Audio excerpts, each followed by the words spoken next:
Baik, assalamualaikum warahmatullahi wabarakatuh. Jumpa kembali dengan saya Lilian Manaza. Di sini saya ingin membahas tentang buku ini. Ini buku Etika dan Hukum Kesehatan. Jadi tadi saya sudah bahas di Instagram, cuman saya akan upload lagi nanti yang rekamannya ini. Tadi lupa kesimpan, jadi saya harus ulang lagi di penjelasannya. Nanti pembahasannya tentang etika dan hukum kesehatan. Di sini Cecep Triwibowo, Escape MSc, lahir di Cilacap 23 Juni 1987, merupakan alumnus program studi ilmu keperawatan Universitas Jenderal Sudirman Purwokerto tahun 2009 dan Magister Hukum Kesehatan Universitas Gadjah Mada Yogyakarta lulus tahun 2011. Pernah menjadi Presiden BEM Keperawatan Unsur 2005 sampai 2007 dan Menteri Dalam Negeri BEM Unsur Universitas Sudirman 2008. Saat ini penulis merupakan Ketua Program Studi Ilmu Keperawatan Stikes Mahardika Cirebon. Selain menulis banyak buku kesehatan, penulis juga aktif menulis di media lokal maupun nasional dan sering diundang untuk mengisi di berbagai seminar. Ini tentang bukunya. Jadi bukunya banyak dijual di Gramedia juga banyak. Nanti kawan-kawan bisa lihat di sana dan juga bisa share ke kawan-kawannya untuk mau baca-baca bisa. Dan di sini saya akan jelaskan dulu sedikit demi sedikit ya. Nanti mungkin ada video-video lain saya akan membahas juga tentang buku ini. Di poin B ini ada prinsip dalam etika. Jadi ada prinsip dalam etika ada 5 ya. Saya akan bacakan. Di sini prinsip dalam etika terdapat 5 prinsip utama dalam etika. Yang pertama itu adalah prinsip non-malfeasance. Prinsip non-malfeasance ini artinya itu tidak merugikan, dalam artian berarti tidak menimbulkan bahaya atau cedera fisik dan psikologis pada pasien, seperti itu. Prinsip non-malfeasance berarti bahwa tenaga kesehatan dalam memberikan upaya pelayanan kesehatan harus senantiasa dengan niat untuk membantu pasien mengatasi masalah kesehatannya, seperti itu. Yang selanjutnya yang kedua itu ada namanya prinsip beneficence. Berarti hanya melakukan sesuatu yang baik. Kebaikan. Memerlukan pencegahan dari kesalahan atau kejahatan.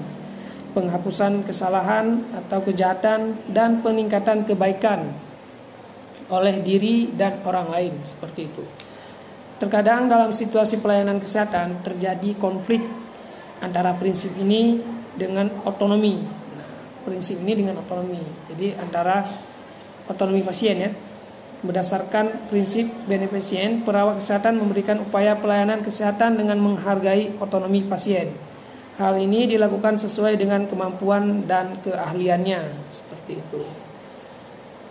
Yang selanjutnya yang ketiga itu ada namanya prinsip confidentiality. Prinsip confidentiality berarti kerahasiaan. Aturan dalam prinsip kerahasiaan adalah informasi tentang pasien harus dijaga privasi pasien. Segala sesuatu yang terdapat dalam dokumen catatan kesehatan pasien hanya boleh dibaca dalam rangka pengobatan pasien. Tidak ada seorang pun dapat memperoleh informasi tersebut kecuali jika diizinkan oleh pasien dengan bukti persetujuan, seperti itu. Diskusi tentang pasien di luar area pelayanan, menyampaikan pada teman atau keluarga tentang pasien dengan tenaga kesehatan lain harus dihindari. Pada prinsip confidentiality berarti tenaga kesehatan wajib merahasiakan segala sesuatu yang telah dipercayakan pasien kepadanya, yaitu berupa informasi mengenai penyakitnya dan tindakan yang telah sedang dan akan dilakukan, kecuali jika pasien mengizinkan atau atas perintah undang-undang untuk kepentingan pembuktian dalam persidangan, seperti itu.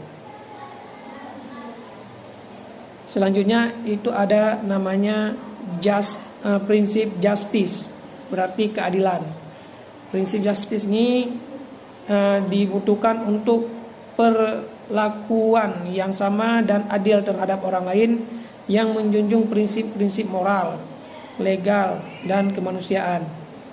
Nilai ini direfleksikan dalam praktek profesional ketika tenaga kesehatan bekerja untuk terapi yang benar sesuai hukum, standar praktek, dan keyakinan yang benar untuk kualitas pelayanan kesehatan. Seperti itu. Prinsip justice berarti bahwa setiap orang berhak atas perlakuan yang sama dalam upaya pelayanan kesehatan tanpa mempertimbangkan suku, agama, ras, golongan, dan kedudukan sosial ekonomi. Idealnya perbedaan yang mungkin adalah dalam fasilitas, ya, tetapi bukan dalam hal pengobatan dan atau perawatan. Itu yang dikatakan prinsip justice tadi. Kemudian ada namanya yang terakhir itu prinsip fidelity. Dibutuhkan individu untuk menghargai janji dan komitmennya terhadap orang lain, seperti itu. Tenaga kesehatan setia pada komitmennya dan menepati janji serta menyimpan rahasia pasien. Ketaatan dan kesetiaan adalah kewajiban seseorang untuk mempertahankan komitmen dibuatnya.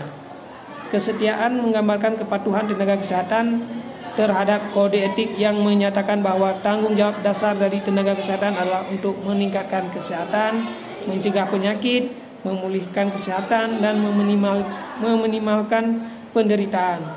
Prinsip akuntabilitas merupakan standar yang pasti bahwa tindakan seseorang profesional dapat dinilai dalam situasi yang tidak jelas atau tanpa terkecuali. Nah, ini yang terakhir saya sudah bacakan prinsip dalam etika. Jadi kalau misalnya kawan-kawan mungkin dalam mendapatkan pelayanan terjadi hal-hal yang yang tidak kita pahami dalam pelayanan kesehatan, mungkin perlu membaca lagi, atau istilahnya sering-sering kita membaca, sering-sering kita melihat kenapa seseorang perawat, seseorang dokter atau tenaga kesehatan memberikan pelayanan mungkin ada yang tidak mengenakan di hati masyarakat. Ini bisa dilihat. Maka prinsip ini yang dipegang teguh oleh tenaga kesehatan sebenarnya. Misalnya ini contoh, ada tadi prinsip confidentiality, berarti kerahasiaan. Jadi ketika kenapa seseorang itu sakit, misalnya masuk dalam pelayanan atau teman, kemudian teman itu tidak merahasiakan sakitnya atau bagaimana, itu mungkin saran dokter atau saran tenaga kesehatan bahwa ini harus dirahasiakan, tidak boleh orang lain tahu dan segala macam, atas privasinya seorang pasien, agar pasien itu tidak mendapatkan kerugian di kemudian hari. Karena ini prinsip dasar yang dipegang teguh oleh tenaga kesehatan, seperti itu. Mungkin hanya itu saja yang dapat saya sampaikan. Lebih dan kurang saya mohon maaf. Dari penyampaian saya mungkin ada kesalahan-kesalahan.